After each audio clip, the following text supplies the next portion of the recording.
News বাংলার সকল দর্শকবৃন্দকে অনেক অনেক শুভেচ্ছা, অভিনন্দন এবং স্বাগত জানাচ্ছি। আপনারা দেখতে পাচ্ছেন এই মুহূর্তে কিন্তু আমরা দাঁড়িয়ে আছি নৈহাটির দেউলপাড়ার যে বিদ্যাসাগর মাঠ, সেই বিদ্যাসাগর মাঠের কাছেই কিন্তু যে ধ্যান তারা মায়ের যে মন্দির রয়েছে, সে জাগ্রত মায়ের মন্দির রয়েছে। নীল সরস্বতী মায়ের যে রূপ, 10 মহাবিদ্যার এক মহাবিদ্যা, সেই মায়ের যে রূপ এখানে প্রতিষ্ঠিত রয়েছে, জাগ্রত।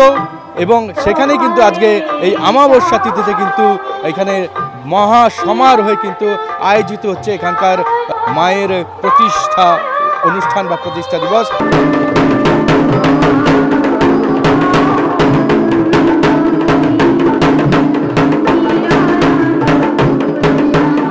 এবং আপনারা জানেন যে যতই বিজ্ঞানের অগ্রগতি হোক বা যাই হোক না কেন, মানুষ কিন্তু এই ভগবানের কাছে যে মহাশক্তি, সে তার কাছে কিন্তু বারবার নত হয়েছে, নতি স্বীকার করেছে। এবং এই যে শক্তি, এই শক্তির কিন্তু অনেক কয়টা রূপ আছে, অনেক কয়টা সাধন মার্গ রয়েছে। তার মধ্যে অন্যতম মার্গ হচ্ছে গিয়ে তন্ত্র।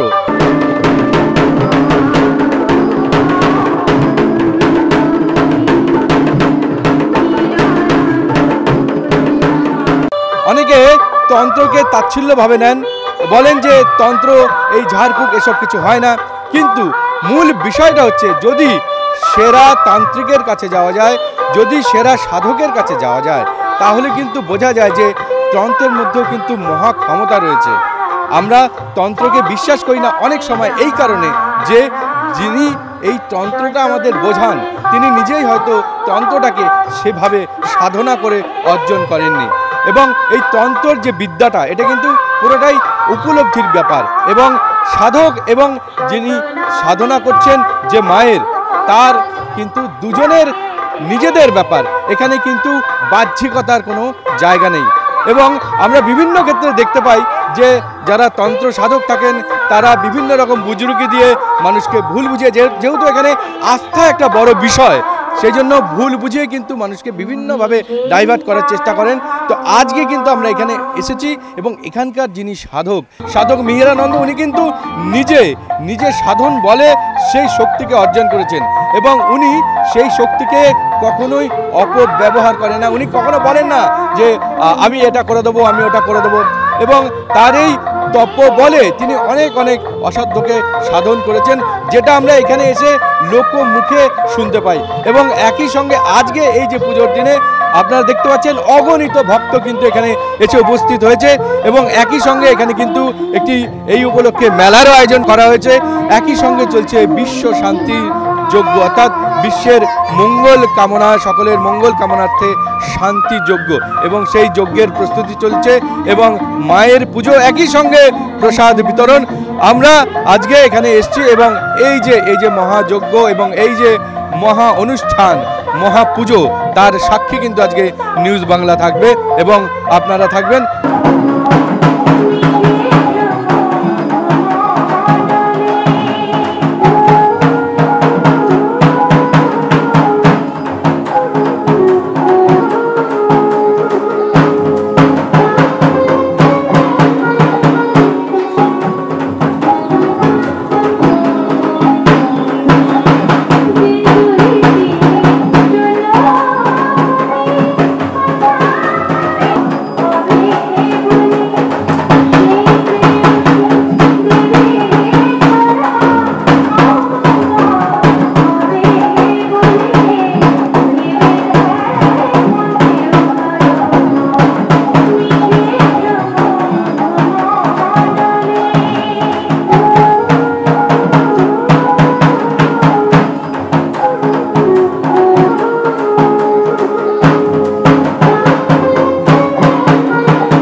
এবার কথা বলে নেব মিহিরানন্দজির সঙ্গে।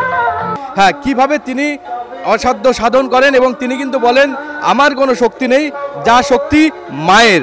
তার সাথে কথা বলেই জানবো যে তন্ত্র বিষয়টা কি এবং আজকে যে এই যে এখানে যজ্ঞ হচ্ছে এবং যে মায়ের আরাধনা চলছে তা নিয়ে সমস্ত কিছু। হ্যাঁ, কি বলবেন? আজকে কিন্তু আমরা এখানে দেখতে পাচ্ছি অগণিত ভক্ত এখানে দূর দূরান্ত থেকে এসে উপস্থিত হয়েছে, কি বলবেন? মাকে ভালোবাসে তারা এসেছে। মাকে ভালোবাসার ভিতরেও তো একটা মাধ্যম আছে। এখানে ছোটোবেলা থেকে আমি পুজো আর্চনা করি এবং এই বাচ্চা বাচ্চা ছেলেদের নিয়ে করি, সবাই ভালোবাসে তাই আসে, এই মাধ্যমে সবাই আসে। একটা জিনিস আমরা জানি যে আপনি একটা পুলিশের চাকরিতে ছিলেন এবং সেই চাকরি থেকে আপনি কিন্তু ভলেন্টিয়ারি রিটায়ারমেন্ট নিয়েছেন, তারপরে কিন্তু আপনি সাধনা করছেন, মানে একটা জায়গা থেকে যেখানে পার্ট টাইমে মা সাধনা করতেন আপনি ফুল টাইমে চলে আসলেন, সাধনা ছাড়া আপনি থাকতে পারলেন না, এই বিষয়টা যদি একটু বলেন। আমি ছেড়ে দেওয়ার আগে নয়, আমি প্রথম থেকেই আমি 81 সালে যখন আমাদের বিকে শাহ ছিলেন পুলিশ কমিশনার এবং ডিজি দেবেন্দ্রনারায়ণ শকুল, উনি আমাকে ইউনিফর্মে এক্সকিউজ বলে উনি লিখে দিয়েছিলেন। কেননা আগে আমি প্রায় মাসে মাসেই নট টু পে হয়ে যেতাম, চলে যেতাম বিভিন্ন জায়গায়, এই তারাপীঠ, কোথায় ইলাহাবাদ, হরিদ্বার চলে যেতাম, নট টু পে হয়ে যেতাম। তো একদিন ওরা সব আইপিএস অফিসাররা লালবাজারে যায় এবং আমিও সেখানে আগের দিন চলে যাই। আমি একটা হোম করছি, তখন আমাদের ডিসি রাজপাল সিং উনি হঠাৎ বলছে কি এটা মনে হচ্ছে আমাদের কনস্টেবল। তখন ওনারা আমাকে ধরার পরে আমি তখন ওনাদের থেকে আমি থতমতো খেয়ে যাই। তো তখন বলছি তুমি কতদিন ধরে আর তোমার এত নট টু পে হয় কেন? আমি বলছি স্যার আমি এই করে বেড়াই। তারপর বলছে কোনো ভয় নেই। ওখানে সর্বেশ চন্দ্র ছিলেন ডিসি, তারপরে রাজপাল সিং ছিলেন, আর ডিজি দেবেন্দ্রনারায়ণ শকুল ছিলেন। রাজপাল সিংয়ের তো যথেষ্ট নাম রয়েছে। হ্যাঁ, ওনারা ছিলেন। তখনই ওনারা আমাকে ওই স্বীকৃতি দেয়, সাধক বলেই দেয়। আমি লাল কাপড় পরেই আমি ডিউটি করতাম এবং লাল কাপড় পরেই ডিউটি করেছি। লালবাজারে সাধু ছাড়া কেউ আমাকে জানতো না। এক কথায় সবাই সাধু বললে ওই প্রেস স্টেশনে ডিউটি করতো। এই যে আমার এখানে কলিগ এসেছে, এও আমার সঙ্গে চাকরি করতো, এরা রিটায়ার করে যাওয়ার পরে আমি চাকরি ছেড়ে দিয়ে চলে এসেছি। আমি মানিয়ে নিতে পারলাম না সাধনা আর চাকরির সঙ্গে, চাকরির ভিতরে আমি কারোর সঙ্গে মানিয়ে নিতে পারলাম না, কেন দেখলাম যে অসৎ পথে চলতে হবে, যার জন্য নিজের থেকে ছেড়ে দিয়ে চলে আসতে বাধ্য হলাম। তার পাতপদ্য ছোটোবেলার থেকেই 9 বছর বয়স থেকে একে সেবা করি। এখানে 81 সালে মন্দির স্থাপিত করি। তারপর থেকে এই বাচ্চা কাচ্চাদের নিয়ে এরমভাবেই করতে এতটুকু উঠেছে, কিন্তু আমি এখনও সাধু হতে পারিনি। এবং আপনি সাধু হতে পারেন না? আমি সাধু হতে পারিনি। আপনি অসাধু? আমি অসাধু। আমি নিজেকে ভাবি অসাধু, আমি সাধু নয়। মা জানে আমি কে। আমি তন্ত্র সাধনার ভিতরে এবং সব সাধনায় উত্তীর্ণ। আমার গুরু এখানে রয়েছেন লক্কর বাবা এবং আদেশ বাবা রয়ে গেছেন, এনারা হচ্ছেন আমার গুরু, এনারাই হচ্ছেন পথদর্শক। এনার জন্যই আর সব থেকে তারাপীঠে যাওয়ার প্রথম থেকে আমার পথদর্শক গুরু হচ্ছে উনি দেওরে গেছেন, আমাদের নয়াটিতে থাকতেন বীরবল দা। হ্যাঁ, বীরবল, উনি আমাকে তারাপীঠে নিয়ে যায় প্রথম থেকে 69 সাল। আমি 69 সাল থেকে এই পথেই পড়ে আসি। একটা বিষয় এখন দেখা যায় যে অনেকে ভগবানের ওপরই বিশ্বাস করেন না, মানে যারা নবীন প্রজন্ম, নতুন প্রজন্ম, তারা বলেন ভগবানে কি বা আধ্যাত্মিকতা কি জিনিস, তো এই থেকে তারা অনেকটাই দূরে থাকে। সেইখানে তন্ত্রবিদ্যা বা তন্ত্রশক্তি বা তন্ত্র সাধনা তাদের কাছে অনেকটা দূরের ব্যাপার। তারা প্রধানত এটা ভাবেন যে এই তন্ত্র সাধনা বা তন্ত্র ব্যাপারটাই হচ্ছে বুজরুকি, ফু দিয়ে, মানে এটা দিয়ে যে কোনো কিছু হতে পারে বা এটাও যে একটা সাধনার পথ বা এটাও একটা শক্তি বা মহাশক্তি, তারা বিশ্বাসই করতে চায় না। এই সম্বন্ধে আপনি কি বলবেন? পৃথিবী চলছে 3টে জিনিসই, তন্ত্র, মন্ত্র, যন্ত্র। তন্ত্র হচ্ছে তৈরি করছে, মন্ত্র শক্তি হচ্ছে সরস্বতীর বিদ্যা, যেটা পড়ে আমরা আইপিএস, আইসিএস, ডাব্লিউবিসিএস ইঞ্জিনিয়ার হচ্ছি। মন্ত্র আর যন্ত্র পরিচালনা করে বেড়াচ্ছে, নিয়ে যাচ্ছে আমাদের। তন্ত্র, মন্ত্র, যন্ত্র, এই 3টে জিনিসে পৃথিবী চলছে। যেমন ত্রিশূলের 3টে ভাগ আছে, সংহারকর্তা, লয়কর্তা, পালনকর্তা। মন্ত্র শক্তি পৃথিবীতে এখনও আছে, সেই মন্ত্রকে মন্ত্র রূপে যদি রূপায়িত করা যায় তবেই সেই মন্ত্র, আর নয় যদি সে মন্ত্রকে মন্ত্র রূপে রূপায়িত না করা যায় তাহলে তো সে মন্ত্র নয়, তাকে তো ঘষতে মাজতে হবে। এবং পৃথিবী পরিচালনাই করছে তন্ত্র মন্ত্র যন্ত্র দ্বারাই, তিনটি জিনিসের দ্বারাই, জ্ঞান বিজ্ঞান বিশেষ জ্ঞান, না হলে পৃথিবী চলতে পারে না। আর আমি সাধক হতে পারিনি, এখনও হতে পারবো কিনা জানি না। আমি নিজেকে ভাবি যে দুব্য ঘাস কাজে লাগে, আমি মরে গেলে কোনো কাজে লাগবো না। দুব্য ঘাস অনেক অনুষ্ঠানে কাজে লাগে, কিন্তু আমি লাগবো কিনা জানি না। কিন্তু আমি যেন এইভাবেই চলে যেতে পারি। আমি সাধক নয়, আমি সাধু নয়, আমি একজন পাগল হয়ে পৃথিবীতে রয়েছি, পাগল হয়ে যেন চলে যেতে পারি। কিন্তু সব থেকে এই লাইনে দেখলাম যে স্বার্থবাদী কারা? স্বার্থবাদী হচ্ছে দেবতারা, দেবতারাই স্বার্থবাদী। তারা যদি স্বার্থবাদী না হবে, বিভিন্ন জায়গার এক একটা পাগলকে ধরে টেনে নেয়, টেনে নিয়ে তার নাম ফাটে, আর যে আনে তার জীবন শেষ হয়। আজকে সেইটাই বুঝতে পারলাম যে কত বড় স্বার্থবাদী। এই যে কালী, কালী এই যে জীব বের করা কেন, ও সব থেকে বেশি স্বার্থবাদী। ও যে সময় ওষুধ নিধন করে, সেই সময় আপনজন যারা ছিল তাদেরও কিন্তু নিধন করেছে। তাইতে 51টা মালা গলায় ধারণ করেছিলেন এবং তাদের একটা করে হাত কেটে এই লজ্জাপত্র করেছিলেন। যখন দেখলো যে সব কিছু শেষ হয়ে গেছে, তখন ওই মহাদেব জট ছিঁড়ে যখন ফেলে দেয়, তখন মহাকাল রূপে মাটিতে পড়ে। আর কালী ওই সময় আসছিল, সে সময় ওই বুকের উপরে পা, তখন কি করলো, জিভটা বের করে দাঁড়িয়ে গেল। আর জিভ সে ভিতরেও ঢোকালো না, আর কথাও বললো না। এরা হচ্ছে দেবতাদের মতন স্বার্থবাদী পৃথিবীতে কেউ নেই। মানুষ তো বেশি স্বার্থবাদী, তার থেকে স্বার্থবাদী এরা, যে বাড়ি ঘর দুয়ার সব কিছু ত্যাগ করেও ওরা টেনে নেয় মানুষকে। যখন মায়ের বর্ণনাতে যখন আসলেন, আমরা এখানে দেখতে পাই মায়ের কিন্তু একটা অদ্ভুত রূপ, অদ্ভুত মানে অকল্পনীয়। এখানে এই এই এই জায়গা থেকে একদম সরাসরি কেউ যদি মায়ের রূপকে দেখেন, তাহলে কিন্তু সে তার যে নয়ন, যে দৃষ্টি কিন্তু একদমই ফেরাতে পারবেন না। মা কিন্তু এখানে, মাকে দেখলে এখানে ভয় লাগে না, মাকে দেখলে প্রাণটা ভীত হয়ে ওঠে না। ঠিক আছে, করুণা, হ্যাঁ করুণাময়ী মা, মায়াময়ী একটা রূপ, স্নিগ্ধ একটা রূপ, কি বলবেন? এটা হচ্ছে তারা, ধ্যান ও তারা, এর নাম ধ্যান ও তারা, নীল সরস্বতী তারা, মিনময়ী তারা, বিদময়ী তারা, একজটা তারা। এ হচ্ছে শান্ত, শ্রেষ্ঠ, ভদ্র এই রূপ। আর তারাপীঠে যে রয়েছেন, যিনি রয়েছেন, উনি হচ্ছেন উগ্র তারা। এইটা বৈশিষ্ট্যর আরাধ্য দেবী তারা, এটা হচ্ছে বামার আরাধ্য দেবী তারা, ধ্যান ও তারা। আর ওটা হচ্ছে বৈশিষ্ট্য আরাধ্য দেবী তারা। বৈশিষ্ট্য কিন্তু আরাধ্যই আরাধনা করতে, সিদ্ধি লাভ করতে পারেনি। তখনই বামাকে বসিয়ে রেখে যায় যে বামা, তুমি এই পঞ্চমন্ডিতে বসো, তুমি সাধনায় সিদ্ধি লাভ করবে, তারপরে আমি এসে তোমার কাছে দীক্ষা নেবো। তাই পরজন্মে ওই শঙ্কর বাবা এসে দীক্ষা নিয়ে তবে সাধনার সিদ্ধি লাভ করেছিলেন। শঙ্কর বাবার পর আর কোনো সাধু আসেনি। আর এখন পৃথিবীতে সবাই সাধু, লাল কাপড় পরলেই সাধু। যত পাচ্ছে একটা দেবতাকে সামনে রেখে ভাঙিয়ে খাচ্ছে, ভাঙিয়ে খেয়ে চলছে, ব্যবসা চলছে। ধর্মের নামে মুদি দোকান এই এখন পৃথিবীতে চলছে। ধর্মের নামে ব্যবসা চলছে, খুব বড় কথা বললেন। ধর্মের নামে যদি ব্যবসা চলে, মায়ের নামে যদি ব্যবসা চলে, তা মা কি সেটা দেখছেন না? কি মা দেখছেন, নিশ্চয় দেখছেন, মা দেখছেন, তাদের নিধনও করছেন, তাদের নিধনও করছেন। মানে প্রথমে বারবারন্ত হচ্ছে, পরে কিন্তু প্রতিটা জাতকের যতটুকু দরকার মা দিয়ে রেখেছে। পৃথিবীতে যখন এসেছো ন্যাংটো নয়, যখন পৃথিবীতে এসেছো, আমার তন্ত্র বলছে পৃথিবীতে এসেছো তুমি আবরণ নিয়ে এসেছো। কেন? একটা থলের ভিতরে এসেছো পৃথিবীতে, সেই থলেটা ফাটিয়ে তোমাকে বের করেছে, যার জন্য তোমার যাওয়ার সময় সব কিছু ত্যাগ করে যেতে হচ্ছে। তন্ত্র বলছে এসেছো সব কিছু নিয়ে, যাচ্ছ তুমি ত্যাগ করে। হ্যাঁ, বলছে এটা হচ্ছে আমাদের সৃষ্টির ইয়ের থেকে, যার যা বলছে দানে দানে পরে লিখা হয় খানে বালে কা নাম। যেটুকু লিখে রেখেছেন সেটুকু আপনি পাবেন। আপনি বাড়ি গাড়ি যাই করুন, কিচ্ছু আপনার থাকবে না। আপনাকে একদিন চলে যেতে হবে পৃথিবী ছেড়ে। তাহলে কিছুই আপনার নয়, কিছুই আপনার নয়, কিছু কেউ আপনার জন্য নয়। আপনার পরিবারেরই সব কেউ আপনাকে ভুল বুঝবে। তাহলে এ করে কী লাভ আছে? তাহলে যে কোনো একটা মুখী হতে হবে, গুরুমুখী হও, ঠাকুরমুখী হও, হয়ে নিজের মনের বাসনাটাকে তাকে জানাও। মানুষকে জানিয়ে কোনো লাভ নেই। মানুষ তো এখন অসময়ের সুযোগ নিয়ে পাচ্ছে, যত পাচ্ছে মানুষের থেকে পয়সা জিতে নিচ্ছে।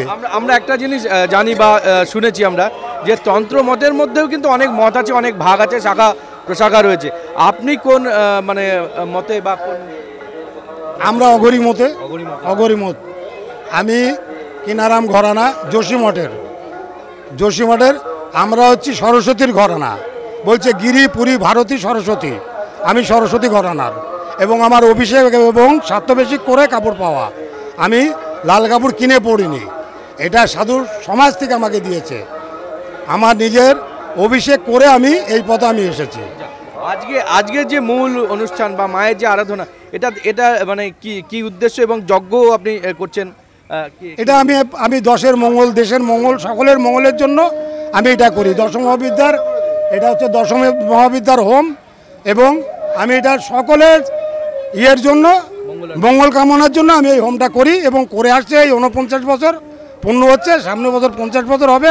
আমি যেন এইভাবেই যতদিন থাকে আমি সকলের মঙ্গল কামনা করে যেতে পারি। আর এখানে দেখা যায় যে দূর দূরান্ত থেকে আমরা কথা বলছিলাম, অনেকে কিন্তু বহু দূর থেকে কিন্তু এখানে আসে। আপনি বলেন যে আপনি কোনো সাধু নন, আপনি কোনো অলৌকিক কিছু করেন না, তাহলে এই দূর দূরান্ত থেকে ভক্তরা মানে এখানে আপনার টানে কি করে আসে, কেন আসে? ভালো লাগে, তাদের ভালোবেসেছে, মাকে ভালোবেসে আসে। এই তো রয়েছে আপনার পিছনে সব কত দূর থেকে, কোথায় এই যে দিল্লি থেকে এসেছে, ইয়ের থেকে এসেছে, সব চলে এসেছে। হ্যাঁ, এরা ভালোবাসে, আমাকে ভালোবেসে ফেলেছে।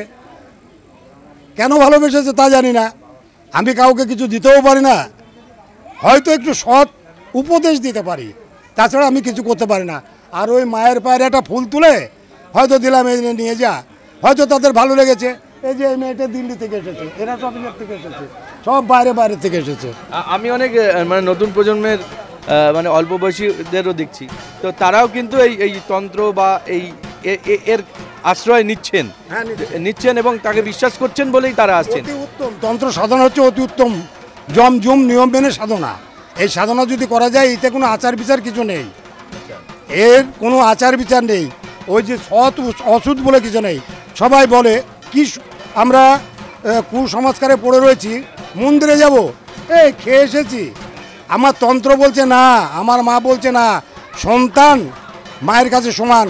সন্তান গায়ে নোংরা মেখে রাখবে, মা পরিষ্কার করে মা টেনে নেবে। তা মায়ের কাছে আসতে কি আছে? আমার এখানে হিন্দু, মুসলমান, খ্রিস্টান, বৌদ্ধ সবাই আসতে পারে মায়ের মন্দিরে, সবার অধিকার। এখানে কোনো বাধা নেই, কোনো রকম কোনো বাধা নেই। মাকে নিজে সন্তান যদি জড়িয়ে না ধরতে পারে, তাহলে সন্তানের শান্তি আসবে কোথা থেকে?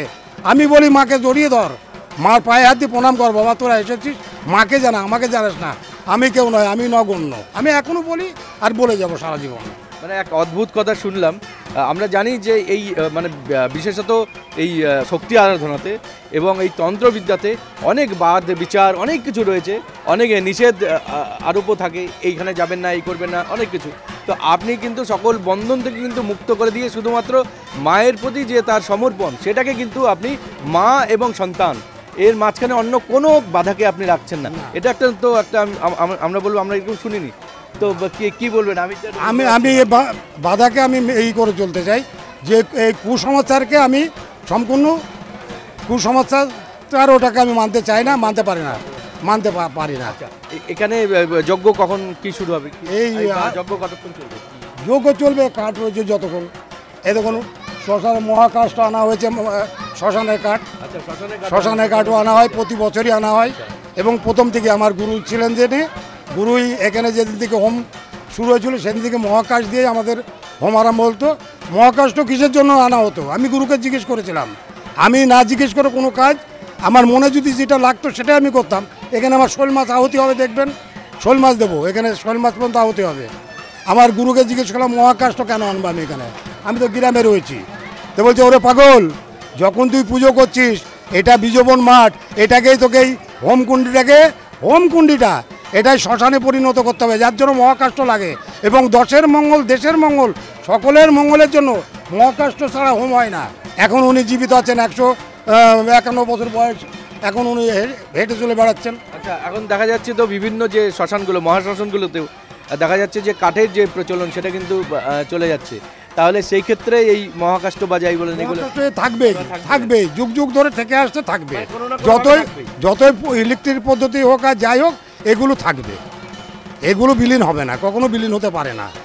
নতুন যারা তন্ত্র শিখতে চান বা এই তন্ত্র মতে আসতে চান, তারা কি করে আসবেন বা তাদের কি ভেবে আসা উচিত, কি তাদের কি ডিরেকশন দেবেন বা তাদের? এখন যারা তন্ত্র শিখতে আসছে, তন্ত্র তো কেউই জানে না, অ্যাস্ট্রোলজি শিখছে বই দেখে, কার মাথা ভাঙবে কার ঘাড় ভাঙবে, এই জন্য শিখে আসছে, শিখে সে গুরু পায় না। আমার মতন পোকার কাছে আসে, এখানে অনেকেই এসেছে, অনেক শাস্ত্রীরা এখানে এসেছেন তন্ত্র শিখতে। এই তন্ত্রের বইগুলো এখানে ছিল, চুরি করে করে নিয়ে ওরা বড় বড় দাদা হয়ে গেছে, বাবা হয়ে গেছে। আমি বোকাই রয়ে গেছি, বোকাই থাকবো, আমি চালাক হতে চাই না। আমি এইভাবে একদম উনি বোকাই থাকতে চান, উনি সাধক মানে সাধু হতে চান না। উনি বলেন যে আমি সাধু নই, আমি অসাধু। কিন্তু ওনার টানে কিন্তু আপনারা দেখতে পাচ্ছেন চারিদিকে, যদি ক্যামেরা মানে ঘোরানো হয় একবার দেখতে পারবেন অগণিত ভক্তরা তারা কিন্তু এখানে আসেন এবং তার সাথে কথা বলেন এবং তার যে সাধনা সিদ্ধ, তার যে উপলব্ধি বা ফল, তার থেকে তারা উপকৃত হন বলেই অনেকেই আছেন যারা বহুদিন ধরে, বহু বছর ধরে এখানে আসছেন। অনেকে আছেন যে নতুন কারো মুখে শুনে কোনোভাবে এখানে এসছেন। আজকে কিন্তু অনেক অলৌকিক মানে দৃশ্যের কিন্তু সাক্ষী থাকবেন আপনারা, কাজেই নজর রাখুন। আমরা অবশ্যই এই মহাযজ্ঞ এবং এই যে পুজো, সেটা এখানে দেখাতে থাকবো নিউজ বাংলার পর্দায়।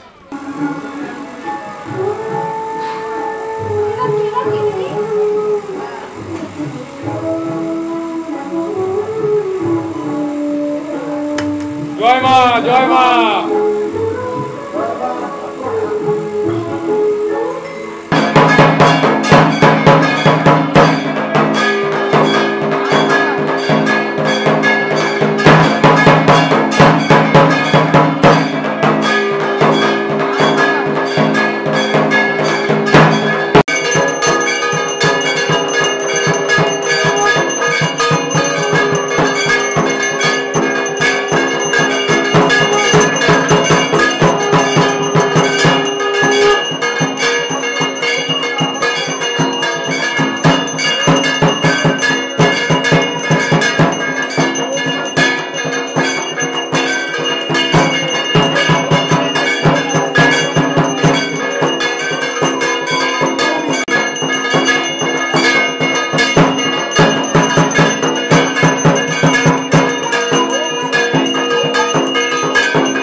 আপনাদের যেমন শুরুতেই বললাম, এখানে কিন্তু দূর দূরান্ত থেকে কিন্তু ভক্তরা এখানে এসছেন।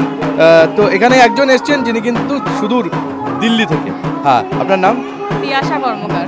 আপনি দিল্লি থেকে এসছেন? কি করেন? আমি ইন্ডিগোতে জব করি। ইন্ডিগোতে জব করেন? আপনি যে এখানে এসছেন, আপনি ইন্ডিগোতে জব করেন, আপনাকে দেখে যা মনে হচ্ছে আপনি একজন মানে শিক্ষিতা, আধুনিক মনোভাব সম্পন্ন একজন মানে মহিলা।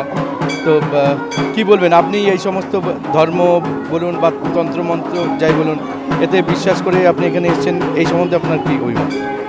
আগে হয়তো করতাম না, কিন্তু আমার একটা প্রবলেম থেকে সলভ পেয়েছি, তারপর থেকে করি। আপনি কাদের সাথে? আমার বাবা আর মা। আপনারা বাবা মা। হ্যাঁ, কি বলবেন, মানে এখানে কি আপনারা ক বছর ধরে আসছেন? 1 বছর হবে। 1 বছর হবে। এখানে কি কোথা থেকে শুনে এসছেন না এমনি? দিদি নিয়ে এসছেন। মানে 1 বছর আগে আপনার দিদি? হ্যাঁ হ্যাঁ। মানে আপনারা যে এখানে এসছেন তাতে আপনারা উপকার পেয়েছি অনেক কিছু। অনেক কিছু। হ্যাঁ হ্যাঁ। অসম্ভব সাধ্য। হ্যাঁ। কি বলবেন, এই যে বিশ্বাস, কতটা বিশ্বাস আপনারা করেন, মানে এই জায়গার উপর আপনাদের কতটা বিশ্বাস আছে? বিশ্বাস আছে বলেই তো আমরা এসেছি। আমাদের যেটুকু সমস্যা ছিল, এখানে এসে আমার সমস্যাটা অনেকটাই সলভ হয়েছে, যার জন্য আমরা এসেছি এবং আসবো, আবার পরবর্তী দিনেও আমরা আসবো।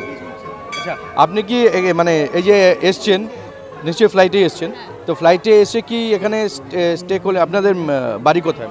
বাড়ি হচ্ছে বেলঘড়িয়াতে, ওখান থেকে নৈহাটি ট্রেনেতে এসেছে, আর দিল্লি থেকে ফ্লাইটে কলকাতা এসছে। এই যে অলৌকিক একটা সাধন হলো, তাতে আপনার কি এই যে তন্ত্রমন্ত্র বা এই যে একটা শক্তি বা এই যে সাধনা, তার উপর কি বা মায়ের ওপর কি ভরসা আরও অনেক গুণ বেড়ে গেল? হ্যাঁ, অবভিয়াসলি 100% আরও বেড়ে গেছে। ওই জন্যই তো অ্যাপ্রক্স 5টার সময় আমি এসেছি, তখন থেকে এখনও আছে। অনেকে কিন্তু এই তন্ত্রমন্ত্র বলুন বা এই সমস্ত বিষয়, তাতে কিন্তু অবজ্ঞা করেন বা অন্য চোখে দেখেন, বুজুর্গই বলেন অনেকে। তো এবং যারা নতুন প্রজন্ম, যারা শিক্ষিত অনেকেই, তারা এই সমস্ত ব্যাপার থেকে অনেকটাই নিজেদেরকে দূরে রাখতে চান। তো তাদের উদ্দেশ্যে আপনার কি বক্তব্য? ফার্স্ট অফ অল বিশ্বাস তো রাখতেই হবে, যত প্রবলেমে পড়ে বিশ্বাস করে আসতে হবে, যদি কিছু দেন উনি সেটাকে ইউজ করতে হবে, তারপর নিজের থেকেই সেই ফলটা বোঝা যায় যে আসলেও ফল পাওয়া যায় কিনা। আমি পেয়েছি তাই আমি বিশ্বাস করি, তাই আমি আসছি। মানে এটা বিশ্বাসের ব্যাপার, মানে আপনি অন্য সব জায়গায় গেলেন, সব কিছু করলেন, তারপরে দেখলেন যে অঙ্কটা মিলছে না, হচ্ছে না, তারপরে আপনি যদি ভাবেন যে না চলুন কোথাও গিয়ে একবার ট্রাই করা যায়, বিশ্বাস করে একবার ট্রাই করা যেতেই পারে, তারপরে যেই ঘটনাটা ঘটবে সেটা কিন্তু আপনাকে বাধ্য করবে বিশ্বাস করতে, তাই তো? 100 বার। কথা হচ্ছে ডাক্তাররাও লাস্ট বলে ভগবানকে রাখুন। হ্যাঁ, ডাক্তাররা শুরুতে নিজেরা ভগবানের নাম নিয়ে শুরু করে, আর শেষে গিয়ে বলে যে ভগবানকে। প্রত্যেক নার্সিংহোম বলুন, যেখানে বলুন, ভগবানের একটা মূর্তি থাকে, লাস্ট বলে আপনারা ভগবানকে ডাকুন। আমরা যা করব ভগবান, তা ভগবান নিশ্চয়ই আছে। এটা একটা দামি কথা বললেন। এবং বিভিন্ন কর্মসূত্রে আমি দেখেছি অনেক ওটিতে আমার মানে অপারেশন থিয়েটারে যাওয়ার মানে কাজ করার সৌভাগ্য হয়েছিল, সেখানে দেখেছি যে সেখানে কিন্তু মানে ভগবানের একটা মূর্তি বলুন, ছবি বলুন, যাই বলুন, সেটা কিন্তু থাকে। তো এটা বোঝা যায় যে অন্য সময় না বিশ্বাস করলেও বিপদে পড়লে কিন্তু একবার ভগবানের নাম সবাই স্মরণ করেন বা বিশ্বাস করেন। যাই হোক, আরও কয়েকজনের সাথে কথা বলে না চলুন। যেমন দিল্লি থেকেও অনেকে আসছেন, তেমনি এখানকারও অনেকে আছেন, মানে নৈহাটির পাশেই কাকিনাড়া, তো সেখান থেকে এসছে কয়েকজন, এবং এনাদের ব্যাপারটা কিন্তু অনেকটাই আলাদা। হ্যাঁ, আগে আপনাদের মুখে শুনি। হ্যাঁ, কি সমস্যা ছিল? আমার মেয়ের গ্যাসের প্রবলেম ছিল, মানে যা খেত বমি হয়ে যেত, ভাতটা খেতে পারতো না, একদম খাওয়া দাওয়া পুরো বন্ধই হয়ে গেছিলো। তারপরে আমি আগে বাবার কথা শুনেছি, একজন আমাকে বলেছে, তারপরে এখানে এসে তারপর বাবা ঠিক করে দিয়েছে আমার মেয়েকে, মানে এই মা আর এই বাবা। ঠিক আছে, মা বাবা তো ঠিক আছে, কিন্তু ট্রিটমেন্ট কি করিয়েছেন? মানে এই বাবাই সব করিয়েছে, না, যা করার এমনি মানে প্রথাগত যে চিকিৎসা যে এর আগে আমি ওই যে মেডিকেল হাসপাতালে ওখানে ভর্তি হয়েছিলাম মেয়েকে নিয়ে। হ্যাঁ, মেয়েকে নিয়ে কিছুতেই কিছু হয়নি, মানে তাও বাড়িতে এসে, মানে এক সপ্তাহ ছিলাম ওখানে, বাড়িতে এসে তাও মেয়ে কিছু খেতে পারতো না, এরকম একটা প্রবলেম হয়েছিল। ডাক্তার যা বলেছিলেন, যেভাবে বলেছেন, মানে সবকিছু করা হয়ে গেছে মেয়েকে, সেরকমভাবে ট্রিটমেন্ট আমার সব কিছু করা হয়ে গেছে, তারপরেও কোনো কিছু না, কিচ্ছু হয়নি। তারপরে এখানে আসলেন, হয়ে গেল। হ্যাঁ, তারপরে এখানে এসে মেয়ে তারপরে ঠিক হয়ে গেছে। আচ্ছা, যার হয়েছে তারই শুনি। হ্যাঁ, তোমার যখন এই সমস্যা মানে কিরকম সমস্যা হচ্ছিল? মানে আমার কোনো কিছু খেতে ইচ্ছা করতো না, খেলেই বমি হয়ে যেত, এরকম একটা সমস্যা হয়েছিল। কোনো ডাক্তারকে দেখাতাম, ঠিক হতো না, তারপর মায়ের কাছে এসেই ঠিক হয়েছে। আচ্ছা, ডাক্তার যে ওষুধগুলো দিত, সত্যি করে বলবে, তুমি কি ওষুধগুলো খেতে? তো হ্যাঁ, খেতাম, সব ওষুধ খেতাম, খাওয়ার পরও কোনো কিছু হতো না। অনেক ডাক্তারকে দেখিয়েছি, কোনো সমস্যা ঠিক হয়নি। মানে ওষুধ দিত এবং ওষুধ তুমি খেতে মানে যেভাবে ডাক্তার ডিরেকশন দিতেন সেই অনুযায়ী খেতে, কিন্তু তা সত্ত্বেও সেই রকম তুমি ফল কোনো কিছু পাচ্ছিলে না, কিন্তু এখানে এসে তুমি ফল পেয়েছি, অনেকটাই পেয়েছি মায়ের কাছে। আচ্ছা, এতে তোমার কি মানে এখানকার প্রতি এবং বাবার প্রতি কি ভরসা? অনেকটাই বিশ্বাস আমার। তোমার বয়স যথেষ্ট কম, তুমি কি করো? আমি ফার্স্ট ইয়ারে পড়ি। হ্যাঁ, এর আগে কি তুমি এরকম বিশ্বাস করতে এরকম কিছু হতে পারে? না, যেখানে ওষুধে কোনো কাজ হচ্ছে না বা ওষুধ খেলে কিছু হচ্ছে না, তোমার মানে যেই লিভার ফাংশন বা যাই কিছু গন্ডগোল হচ্ছে সেখান থেকেই হচ্ছে অবভিয়াসলি, তো সেটা কিছু ঠিক হচ্ছে না, এখান থেকে যাই কিছু তোমাকে দিয়েছে হয়তো, আমি জানি না, তো সেটার ফলে হয়ে গেল। তো এইরকম আগে ভেবেছিলে এরকম হতে পারে বা হয়? আচ্ছা, মানে কিছুই খেতে পারতো না, এরকম মানে খেলেই মানে বমি হয়ে যেত, ঘুমোতে পারতে না, না, অসহ্য ফিল করতো একটা, এরকম। মানে সব ঠিক হয়ে গেল? হ্যাঁ, সব ঠিক হয়ে গেছে। এটা হাসি দেখেই মনে হচ্ছে সব ঠিক হয়ে গেল। এরকম আপনি আগে দেখলে বুঝতেন যে কত রোগা ছিল আর কত মানে দেখতে কেমন হয়ে গেছিল, না খেয়ে কেমন দেখতে হয়ে গেছিল। এখন খুব সুন্দর হচ্ছে, আমরা দেখতে পাচ্ছি এবং সবাই দেখতে পাচ্ছে। আগের থেকে মেয়ে অনেকটা ভালো হয়েছে, মানে এই রোগা কি বলবো, আঙুলের মতো। তার মানে মানে বিউটি থেরাপির কাজও করে দিচ্ছেন বাবা? হ্যাঁ, অনেকটাই। খুব সুন্দর। হ্যাঁ, কি করার ইচ্ছা ভবিষ্যতে? স্বাস্থ্য যদি ঠিক না থাকে তাহলে তো জীবনের কোনো কিছু এগোনো যাবে না। মেকআপ আর্টিস্ট হওয়ার ইচ্ছা। আচ্ছা, বাহ, তাহলে তো অনেকটাই। হ্যাঁ, মেকআপটা নিয়ে অনেকটা এগোনোর ইচ্ছা, আমার মেকআপ খুব ভালো লাগে। বাহ, খুব সুন্দর দেখছেন। খুব সমস্যা ছিল শরীরে, অনেক মানে চিকিৎসাপাতি করার পরেও কিন্তু ঠিক হচ্ছিল না। যাই হোক, এখানে এসে কিন্তু বিশ্বাসে মেলায় বস্তু, তর্কে বহুদূর, কী করে হলো, কিভাবে হলো সেটা জানা নেই, কোন পদ্ধতিতে হলো, কিন্তু হয়েছে, এটা বড় কথা।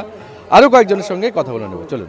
এখানে আসলে কিন্তু অনেক ধরনের আপনি মানে গল্প, অনেক ধরনের অভিজ্ঞতা শুনতে পাবেন। এখানে জনৈক এক ভদ্রলোক বর্ণনা করছেন যে তার ঘরে যাই কিছু রাখা হতো তা নাকি মানে আশ্চর্যজনকভাবে গায়েব হয়ে যেত, চুরি হয়ে যেত। কোথা থেকে চুরি হচ্ছে, কে চুরি করছে, কি বৃত্তান্ত জানা নেই, কিন্তু এখানে এসে তারপরে ঠিক হয়েছে। কি বলুন, কি ব্যাপারটা ছিল?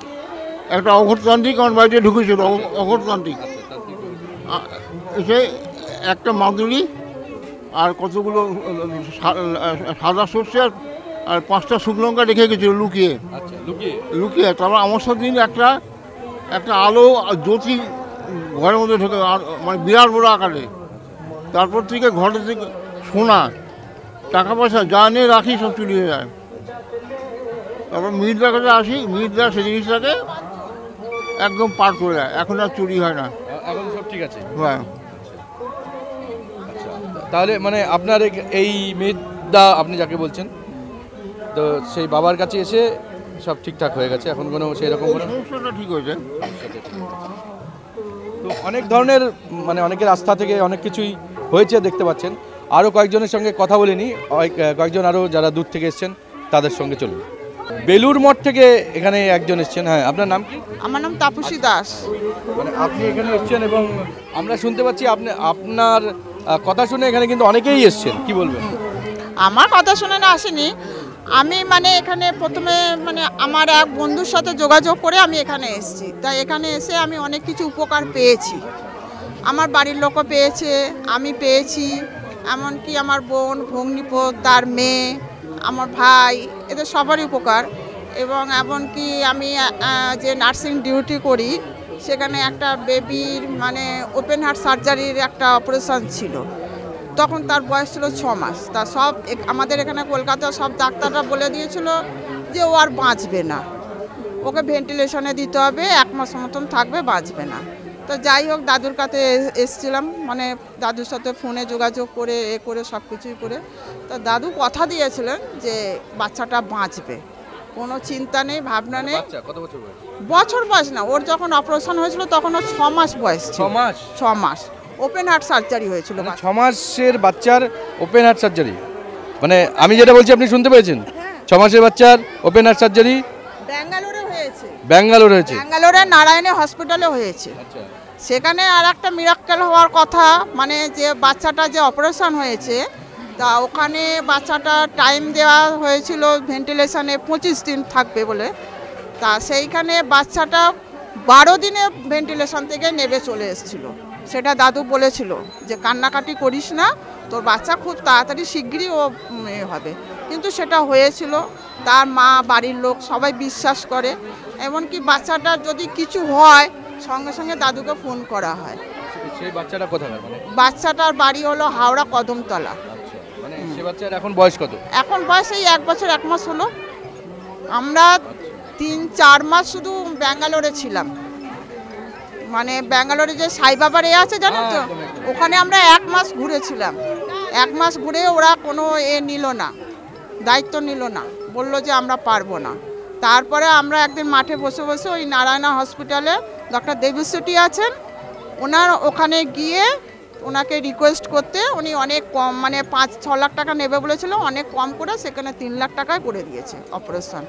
বাচ্চা এখন মোটামুটি ভালোই আছেন, সুস্থ আছে, আবার এই জুন মাসে যাবে চেক আপ করাতে। সেই থেকে মানে আমরা দাদুকে খুবই বিশ্বাস করি, মানে উনি আমাদের কাছে বলতে গেলে ভগবান, মানে উনি যেটা বলেন আমরা সেটা বিশ্বাস করি, এই আর কি। তো দেখতে পাচ্ছেন মেডিকেলের ব্যাপারে কিন্তু এখানে আমি মানে এখনও পর্যন্ত যা কথা বললাম অনেকেই কিন্তু ফল পেয়েছেন, এবং এটা তো ভাবার মানে আমিও ভাবতে পারছি না যে 6 মাসের বাচ্চা যে কিনা কাউকে চেনে না, কথা বলতে পারে না, তার ওপেন হার্ট সার্জারি ভাবতেও কীরকম লাগে, গা শিউরে ওঠে। তো তার ওপেন হার্ট সার্জারি সেই পরিবারের কি অবস্থা ভাবুন। তো তারা কিন্তু এখানে এসে উপকার পেয়েছেন এবং এনাকে কিন্তু তারা ভগবান ভাবে, ভগবান হিসাবে দেখেন, স্বাভাবিক।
পেলেন একটি পূজা মণ্ডপের সামনে, সেটা হচ্ছে জনপ্রসাদ। এখন মণ্ডপের বাতাসে আমাদের প্রসাদ দেওয়া হচ্ছে, সেখানে এসে প্রসাদ গ্রহণ করুন। আগামীকাল সন্ধ্যায় নৃত্য প্রতিযোগিতায় সকলের সাদর আমন্ত্রণ। আগামীকাল সন্ধ্যা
আমাকে দিবি, আমি খাবো। আর আগে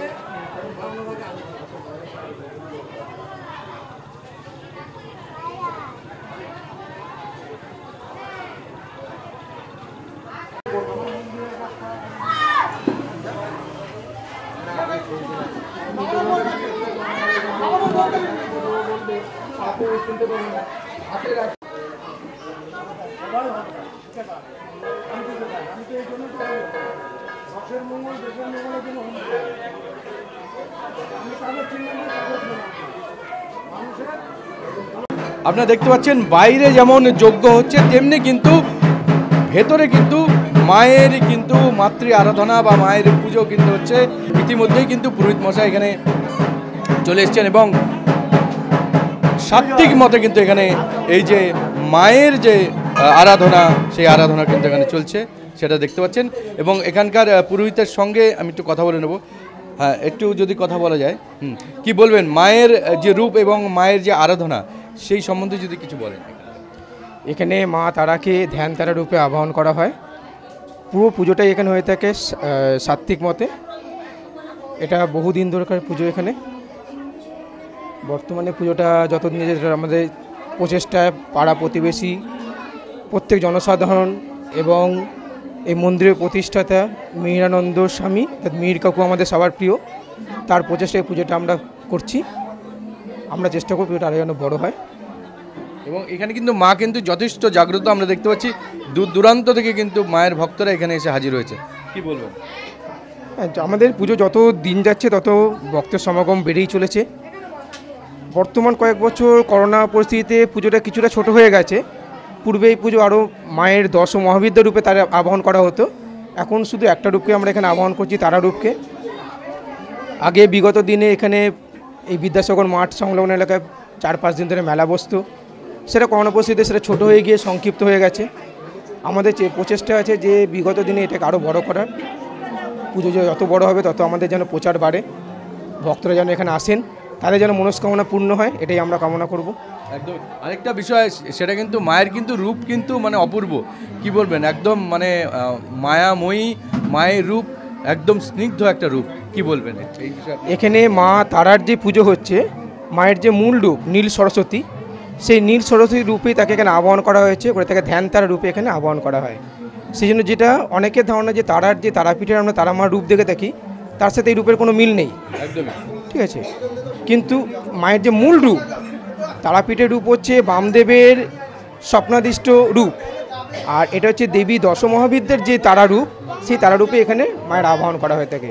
সে তার রূপ স্নিগ্ধ এবং সৌন্দর্যময়।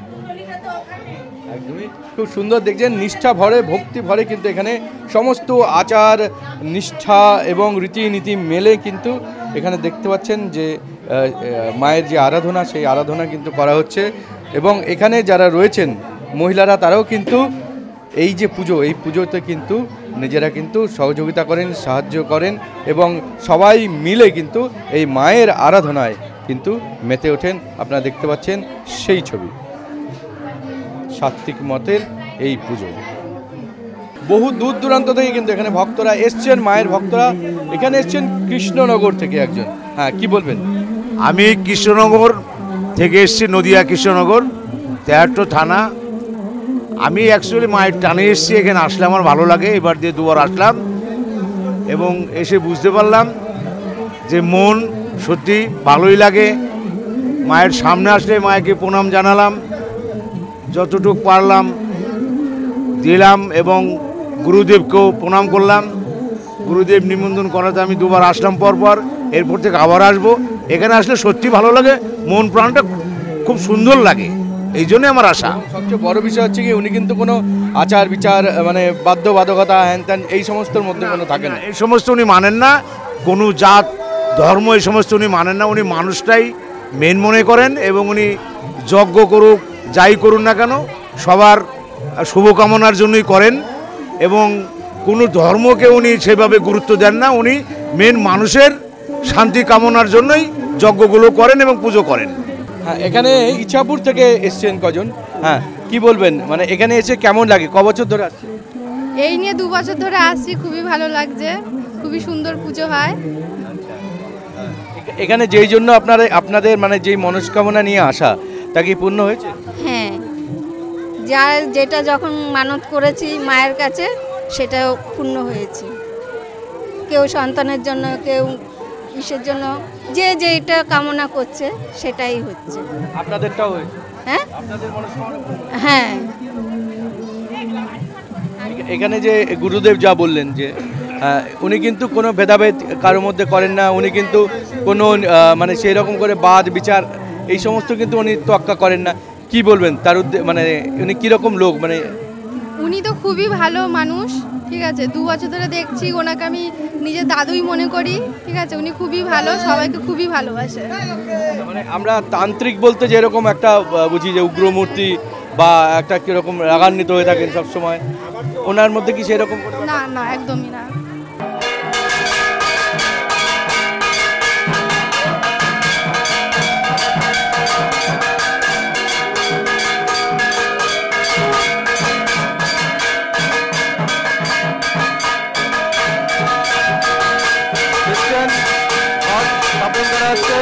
মায়ের পুজোর এখানে কিন্তু সাত্ত্বিক মতে এই পুজো করা হয়। আপনারা দেখতে পাচ্ছেন সেই ছবি।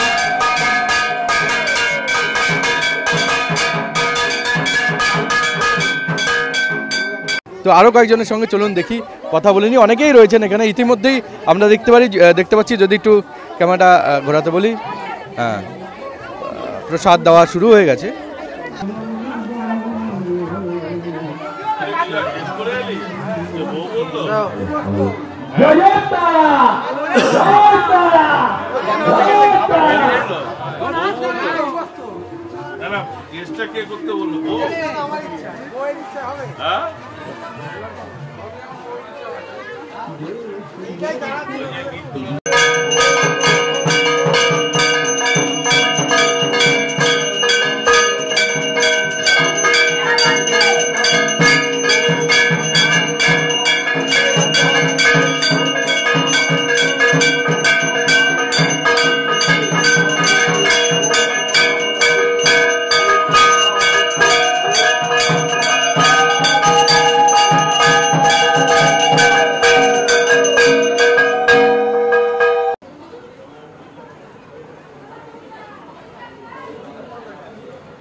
আপনারা দেখতে পাচ্ছেন একদিকে কিন্তু চলছে বিশ্ব শান্তি যজ্ঞ এবং একদিকে চলছে মায়ের আরাধনা মন্দিরের ভেতরে। এভাবেই তান্ত্রিক মিহিরানন্দজি মায়ের নাম করে তার যে এইরকম সাধনা, মানুষের ভালো করে যাওয়ার যে কাজ, সেই সাধনা তিনি চালিয়ে যান এবং তিনি সুস্থ থাকুন, নীরব থাকুন, এই শুভেচ্ছা, এই কামনা রেখে আমরা এখান থেকে বিদায় নিচ্ছি। ক্যামেরায় সন্তুর সঙ্গে আমি রাজেশ সরকার, নিউজ বাংলা।